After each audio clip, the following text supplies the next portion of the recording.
Assalamualaikum warahmatullahi wabarakatuh. Hai adik-adik, selamat kembali ke Kafapedia Channel bersama saya Afni. Tapi sebelum kita sambung soalan 16 sampai habis, di sini ada peringatan mesra sebelum pergi exam UPKK. Sebelum adik tidur malam tu, kalau esok examnya kan, pastikan adik-adik dah siapkan dulu ada pensel yang mencukupi, ada pemadam dan ada pengasah pensel. Dan jangan lupa face mask. Adik-adik lepas solat subuh tu kan, bacalah surah Al-Fatihah. Sekurang-kurangnya 1 kali. Lepas tu baca surah Al-Insyirah, surah Al-Nashrah tu. Kemudian selawat ke atas Nabi Muhammad SAW. Lepas tu bacalah doa. Doa bahasa Melayu pun tak apa. Doa pada Allah. Mudah-mudahan Allah permudahkan urusan adik sepanjang hari. Kan? Nak ke sekolah tu mudah. Sampai sekali sekolah pun okey. Mood pun baik-baik. Semuanya berjalan dengan lancar. Adik baca soalan pun mudah faham. Mudah nak jawab. Segala-galanya lah biar berjalan dengan lancar. Okey? Okey. Baiklah adik-adik, ayuh kita sambung ulang kaji. Kita jawab soalan dari soalan 16 sampai habis. Stay tune, stay focus. Okey? Jom. Bismillahirrahmanirrahim. Rabbi shrah li sadri wa yassir li amri wahlul 'uqdatam min lisani yafqahu qawli. Baiklah adik-adik, untuk soalannya macam ni, setiap soalan, setiap bahagian, adik-adik mesti kena baca arahan. Tak faham semua sekali perkataan bahasa Arab tu pun tak apa, janji adik faham sikit-sikit. Yang lain tu teka-teka lah. Tapi yang ni insyaAllah adik boleh kena teka-teka.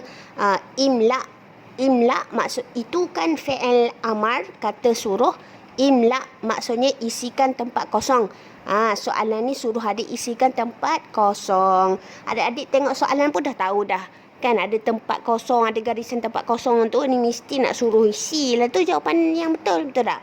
Tapi jangan gopoh, jangan jawab dulu. Tolong terjemahkan terlebih dahulu perkataan-perkataan ataupun jawapan yang diberi dalam kotak tu. Okey? Perhatikan. Yang pertamanya maksudnya apa? Hal. Tulis. Maksud dia adakah. Sebelahnya tu maksudnya kam. Maksud pula. Jawapan diberi tu kam. Kam maksudnya apa? Kam maksudnya berapakah. Tulis. Berapakah. Tulis bahasa Melayu pun tak apa. Ni untuk kegunaan adik dia sendiri je. Masa nak jawab soalan nanti. Okey. Petak yang ketiga. Jawapan yang diberi adalah tas kuno. Tas kuno. Perhatikan, ini kan adalah kata kerja ya. Bila kata kerja ta di depan bermaksud ini adalah fi'il mudhari'. Bagi anta. Anta taskunu. Gitu. Anta itu kan ta di belakang kan, anta. Bila fi'il mudhari', kata kerja dia pun mesti ta kat depan.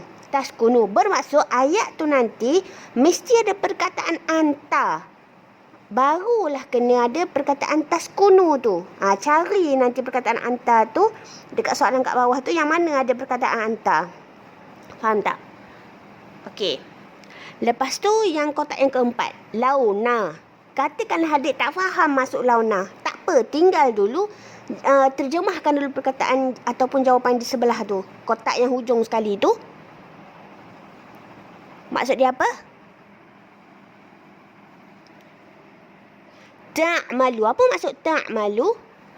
Ta'malu. Sekali lagi, ini juga fi'il mudhari'. Bila ta di depan bermaksud itu adalah untuk anta. Anta, kata ganti diri yang kedua. Awak bagi lelaki. Jadi, kalau dia tak tulis anta pun boleh jadi nama orang lah. Pastikan nama orang tu lelaki. Ada hak tu baru boleh guna perkataan tak malu tu. Tak malu tu maksudnya awak tengah buat apa? Gitu. Dah siap terjemah, launa tu tak tahu tak apa. Biar dulu. Jawab dulu soalan kat bawah tu. Nanti yang last kali tempat kosong itulah jawapan dia. Gitu teknik dia. Baik. Mari kita cuba jawab soalan 16. Baca dulu baru jawab. Aina. Di depan ayat tu aina.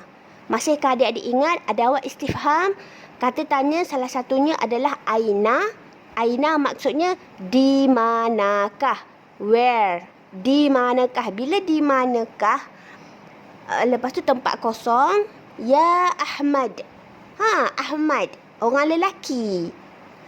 Orang lelaki. Cuba tengok dalam jawapan tu, dalam kotak tu. Mana perkataan yang ada ta di depan? Cuba tengok. Ada dua kan? Satu taskunu. Satu tak malu. Taskunu di mana awak tinggal. Tak malu.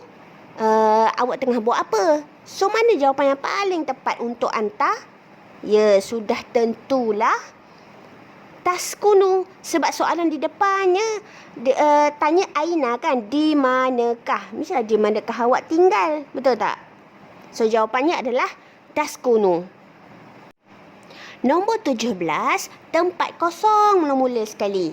Lepas tu ada tanda soal kat belakang. Bila ada tanda soal kat belakang, bermaksud depan sekali tu, mesti ada kata tanya. Tempat kosong, sa'ah, al-an. Itu kan biasa kita dengar masa kita belajar dulu, masa darjah 4. Kan? Sa'ah, maksudnya jam. Jadi, bila orang nak tanya pukul berapa sekarang, mesti guna perkataan kam. Berapakah? Kan? Pukul berapa sekarang? Gitu. Kalau adik-adik tak ingat pun sa'ah tu jam, tengok dia tu kat atas tu. Tadi kan kita dah terjemah jawapan. Ada dua perkataan adawat istifham kan? Satu hal, adakah? Yang satu lagi, kam. Berapakah?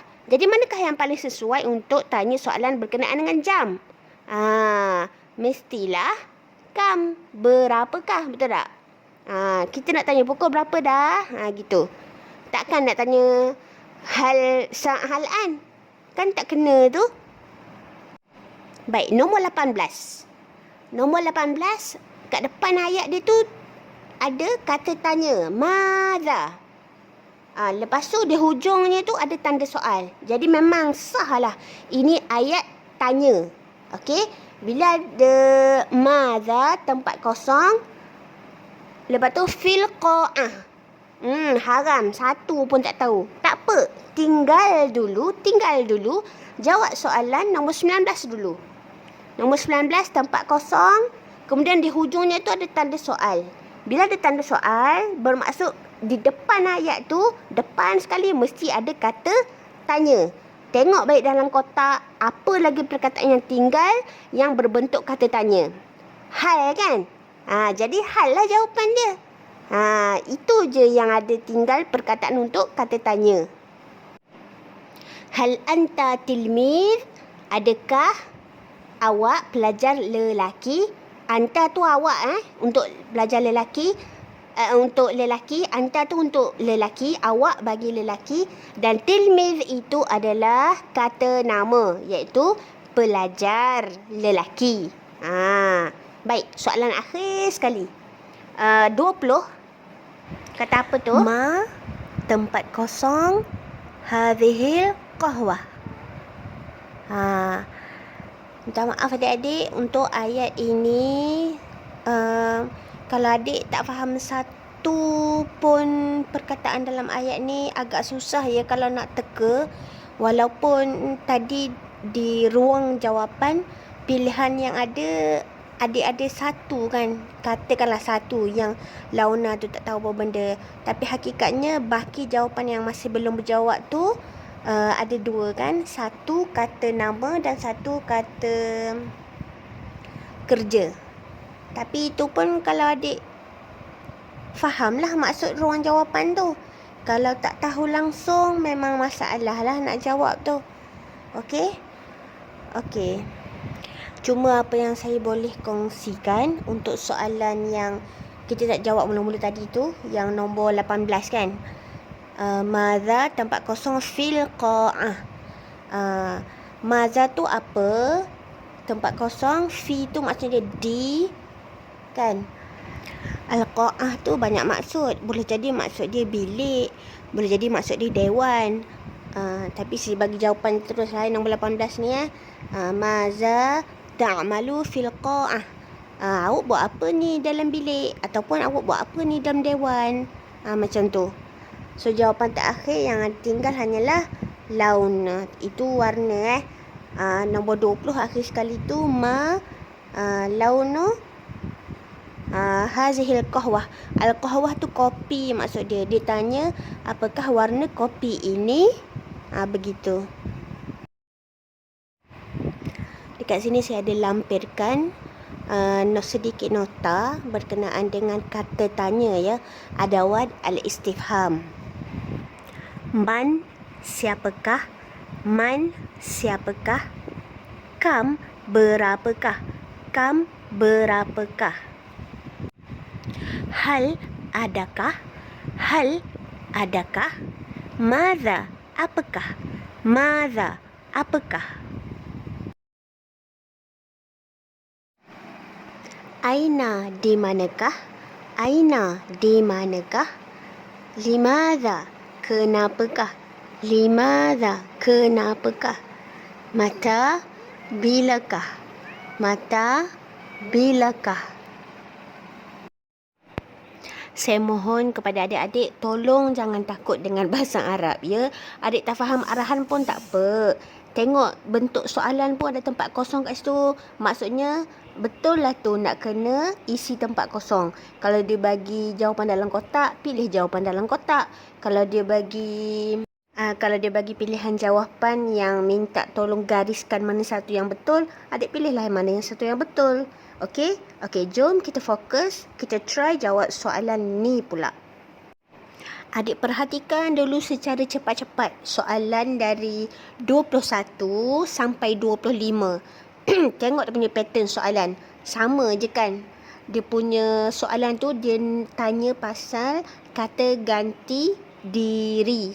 Okey, jadi kat sini apa yang adik perlu ingat cepat-cepat. Bila nak kena tu maksudnya apa yang akan berubah bila mana terlibat dengan kata ganti diri, kata nama dan kata kerja. Biasanya kata kerja lah. Perhatikan kotak-kotak yang berwarna itu. Itulah teknik soalan, nak menjawab soalan macam ni. Apa maksud saya di situ ialah saya cuba nak kenal pasti apakah yang berubah pada kata kerja kat situ. Adakah dia tambah alif nun? Kalau tambah alif nun bermaksud dia merujuk kepada berapa orang? Adakah dia kena tambah waw nun? Kalau waw nun tu maksud dia merujuk kepada siapa? Kata ganti diri yang macam mana? Itulah saya nak ajak adik-adik, saya nak kongsikan dengan adik macam mana kita nak tackle soalan macam ni. Baik. Untuk soalan yang macam ni, tips dia tidak adik mesti kena hafal sifir wazan. Sifir tasrih wazan tu. Kalau ana bentuknya macam mana, kata kerja dia akan berubah. Apa yang kena tambah. Masih ingat lagi sifir wazan tu macam mana? Kalau hiya, dia bagi perempuan macam mana? Kalau huma untuk dua orang macam mana? Kalau hunna untuk mereka bagi perempuan macam mana? Begitulah juga dengan muzakkar. Untuk fa'il yang muzakkar, untuk pembuat yang lelaki. Huwa, huma, hum. Lepas tu kata ganti diri yang pertama, ana, nahnu. Baik. Cuba tengok soalan 21, kotak yang berwarna merah. Tarji'ani. Okey, sekarang pada saya lah, sekarang ni dia dah bagi pilihan jawapan dua, antara dua. Pada saya, untuk kurangkan ketakutan adik, tak faham maksud pun tak apa.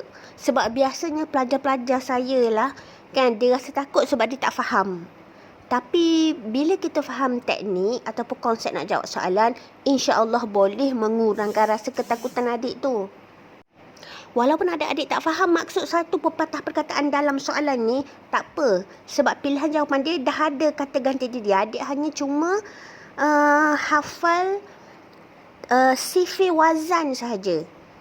Yang saya ada sertakan dalam video sebelum ni. Baik, soalan 21. Yang kotak berwarna merah ada tambah alif nun. Kalau tambah alif nun, tak payah fikir ni muzakkar ke muannas, tak kisah. Sebab bila tambah alif nun, bila ini kan dia merujuk kepada huma, dua orang. Tak kisahlah lelaki ke perempuan ke, dia memang tambah alif nun. Okey? So jawapannya adalah huma. Bukan hum. Sebab apa?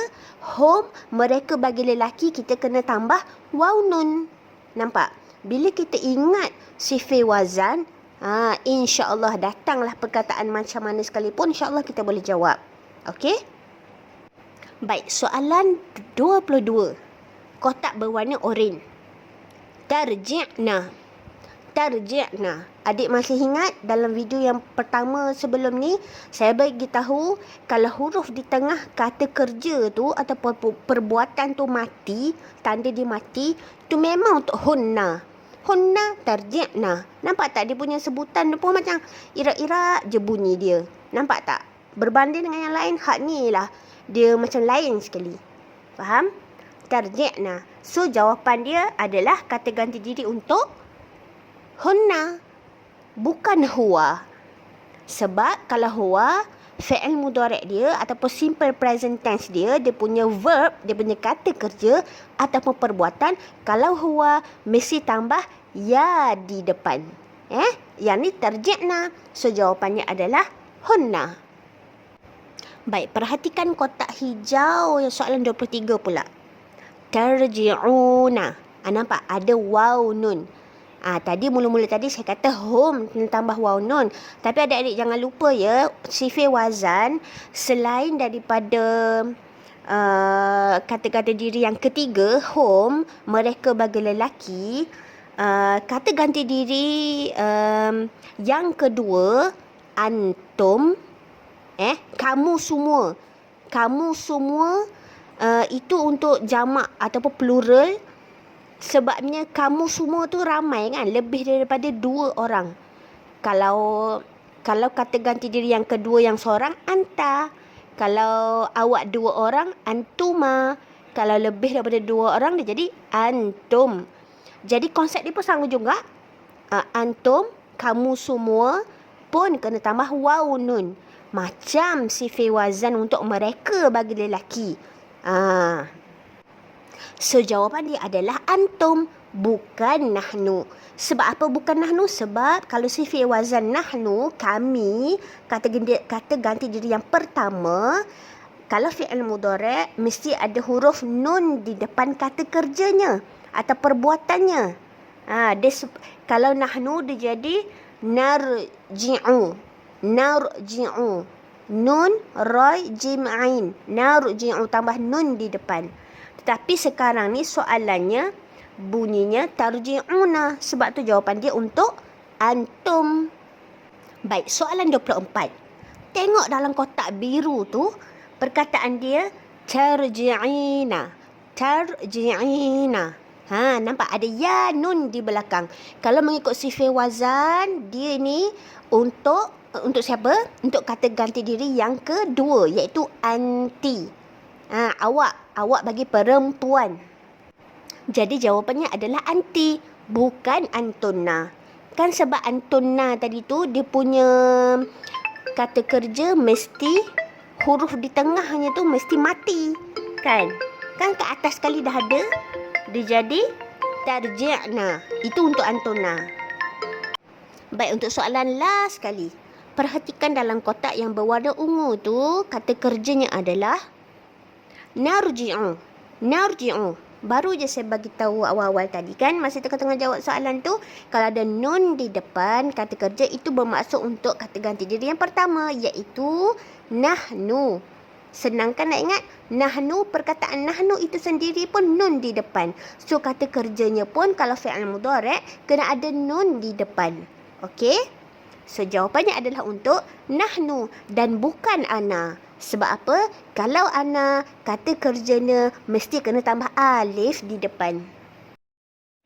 Baik, soalan 26 sampai 30 ini adalah melibatkan topik al-i'dad wal arqam, nombor dan angka.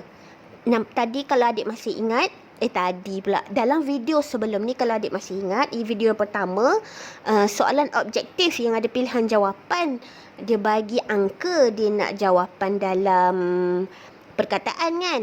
Tapi kali ni untuk subjektif bahagian B, dia nak adik-adik nyatakan jawapan dalam bentuk angka pula.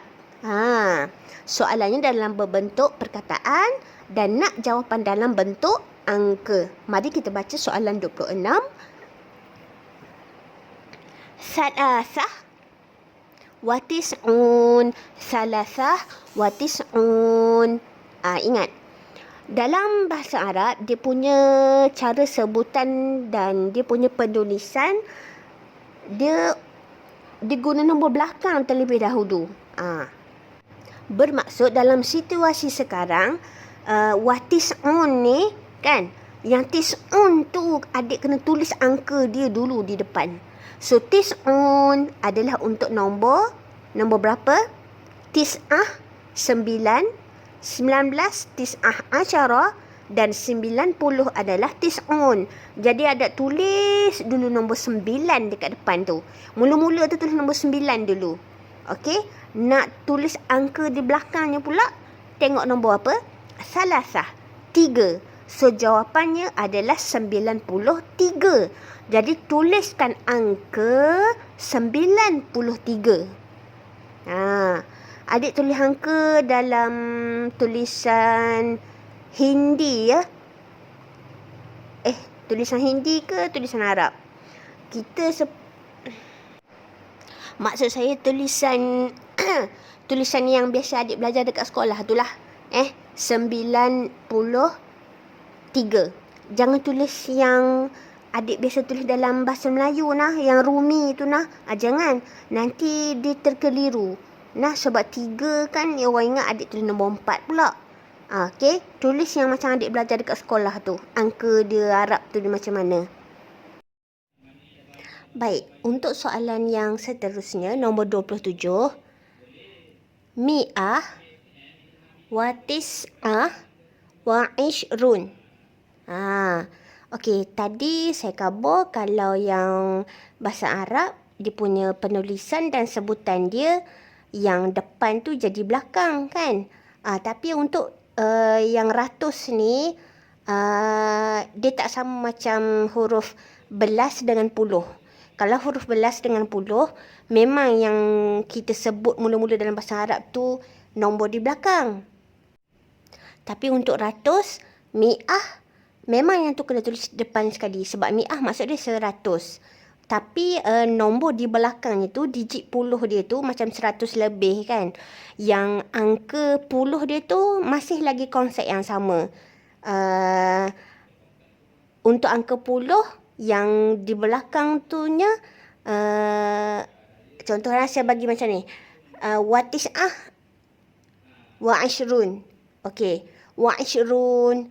Walaupun yang tu perkataan belakang sekali kan. Dalam 3 patah perkataan tu yang tu hujung sekali kan.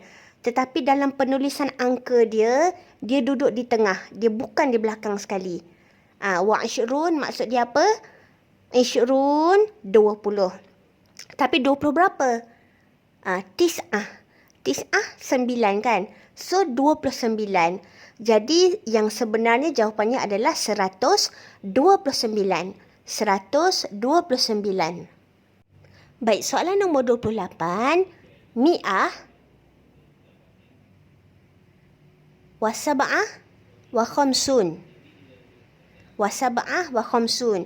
Tulis 100 dulu, satu dulu, tulis satu dulu kat depan. Lepas tu sab'ah wa khamsun kan. Tulis yang di tengahnya dulu. Tetapi perkataan di belakang sekali. Wa khamsun tu dulu. Khamsun, khamsah kan. Khamsah 5, khamsun 50. 50 berapa? Tu, sab'ah. 57. Jadi angkanya adalah 157. 157. Nombor 29. Mi'ah wa tis'ah wa tis'un. 199. 199. Ada punya angkanya tu. Soalan last sekali, terakhir. Soalan 30. Mi'ah wa arba'ah wa situn. Tulis nombor 1 dulu. Lepas tu tulis situn dulu. Situn tu 60. Sitah kan? Sitah 6. Situn 60. 60 berapa? 64. Jadi angkanya adalah 1, 6, 4. 164. Baiklah adik-adik, untuk bahagian yang seterusnya, kan, format soalan macam ni, dia bagi gambar, lepas tu dia bagi pilihan jawapan dalam kotak. Arahan dia dha' al-jumlah. Adik tak faham semua arahannya pun tak apa. Yang penting adik tahulah dia punya corak ataupun pattern soalan macam mana kan. Adik pun faham kan, disuruh letak ayat yang bersesuaian ataupun ayat yang betul dengan gambar. Ayat yang bersesuaian dengan gambar. Gambar tu tunjuk apa? So, maksudnya ayat tu mesti berkenaan dengan gambar tu. Okey, tipsnya macam mana? Tekniknya macam mana? Baik, nak pilih jawapan untuk kotak tu, gambar yang betul, gambar yang bersesuaian dengan ayat ialah, tips dia ialah cari kata kerja. Bermaksud dekat sini, kemahiran yang adik perlu tahu ialah kemahiran nak mengenal pasti kata nama dan kata kerja. Gitu. Sebabnya kita nak tahu perbuatan apa yang sedang berlaku dalam kotak tu kan. Contoh gambar 1, nampak orang perempuan kan, dia tengah mengaji. Jadi perkataan kata kerjanya adalah mengaji ataupun membaca. Kan? Jadi adik pun carilah perkataan membaca tu dalam bahasa Arab. Bahasa Arab apa? Qara'a kan. Adik kena tahu perkataan asal, root word. Perkataan asal qara'a. Okey? Kalau perempuan mengaji, kena tambah macam mana kata kerja dia. Kalau lelaki mengaji, kena tambah macam mana kata kerja dia. Nampak? Jadi, adik cari perkataan qara'a dalam pilihan jawapan tu. Ada 5 kotak, cari perkataan qara'a. Mana kotak yang ada perkataan qara'a? Perhatikan satu-satu dalam kotak tu, cari perkataan qara'a. Ya, dalam kotak yang keempat kan ada perkataan qara'a. Tetapi dekat depannya ada ta. Jadi taqra'u. Sebab apa ta dekat depan? Sebab gambar tu perempuan yang membaca Al-Quran. Sebab tu jadi taqra'u. Jadi itulah jawapan dia. Okey? Gambar yang kedua adalah seorang budak-budak lelaki mandi. Jadi, perkataan orang lelaki mandi mesti ada ya kat depan. Betul tak? Dia bagi lelaki kan huwa. Jadi, sifir wazan dia mesti ada ya kat depan kata kerja dia. Jadi, adik kena tahu perkataan mandi tu apa dalam bahasa Arab. Tidak dapat tidak, adik-adik mesti kena tahu kata kerja tu. At least satu perkataan kata kerja. Tapi kalau tahu lebih banyak lagi mudahlah adik nak menjawab kan. Untuk mandi, perkataan asalnya adalah ghasala. Kalau lelaki, dia bagi lelaki yaghsilu. Jadi adik-adik carilah perkataan yaghsilu dalam kotak pilihan jawapan tu. Maka itulah jawapannya. Mana-mana jawapan yang dah adik berjaya isi tempat kosong tu, adik potong siap-siap dekat kotak jawapan tu. Jadi mudahlah adik nak saring jawapan yang selebihnya tu. Gambar yang ketiga. Katakanlah adik blur. Adik tak pasti, alamak gambar ni pasal apa pula. Kan? Tak apa. Tinggal dulu yang tu. Kan kita ada 5 soalan. Tak apa, kita skip dulu yang tu. Gambar yang ketiga. Kita teruskan kepada gambar nombor 4 dulu. Baik, nombor 4. Gambar tu budak lelaki tengah main bola. Jelaskan perkataan kata kerjanya adalah bermain. Jadi kata dasarnya ataupun perkataan asal bermain dalam bahasa Arab adalah la'iba. Kalau lelaki, dia bagi lelaki kena tambah ya kan di depan. Jadi yal'abu. Kalau adik tak tahu sekalipun yang gambar ni sepatutnya kata yal'abu, adik cari perkataan asal la'iba pun dah memadai. Lepas tu dia nampak ya, pakai ya selalu dah tu. Betul lah tu, itulah jawapan dia. Soalan 25 pula pun jelas perbuatan dia. Orang lelaki ataupun budak lelaki tengah solat kan. Solat dalam bahasa Arab, solat juga kan. Jadi cari dalam kotak pilihan jawapan tu yang ada perkataan solat kan, solat. Kalau tak solat betul-betul ejaan pun at least yang dekat-dekat lah sebutan ejaan dia. Adik mesti boleh agak punya kan. Kalau lelaki hiya. Jadi kena tambah ya pada perkataan kata kerjanya. Jadi yusallu kan. Jadi cari perkataan tu dalam kotak pilihan jawapan. Itulah jawapan dia. Kan tadi soalan 23 kita tak boleh jawab tadi kan. Sebab kita tak tahu dengan jelas apakah perbuatan dalam gambar tu kan. Kan kita tinggal dulu, kita skip soalan tu, kita terus jawab soalan 24-25. Jadi ada lebih satu jawapan kan. Maka itulah jawapannya. Jadi jawapan untuk soalan 23 tadi adalah Muhammad yazhabu ilal madrasah. Itu sebenarnya perbuatan dia. Dia tengah jalan kaki nak pergi sekolah. Okey, perkataan kata kerja di situ ialah yazhabu dan kata dasarnya adalah zahaba dan kata namanya adalah Muhammad. Itulah pelaku dia. Yang tengah berjalan itulah maksud dia. Okey? Saya harap adik-adik semua fahamlah fungsi dan kepentingan sifir wazan tu. Kalau adik-adik faham konsep, ingat sifir wazan, insya-Allah. Dan tahu sedikit maksud perkataan kata kerja, insya-Allah adik boleh jawab ya. Baik, soalan yang seterusnya adalah format suaikan. Suaikan wafiq. Wafiq tu suaikan. Arahan wafiq adalah disuruh suaikan. Suaikan dengan jawapan yang betul lah.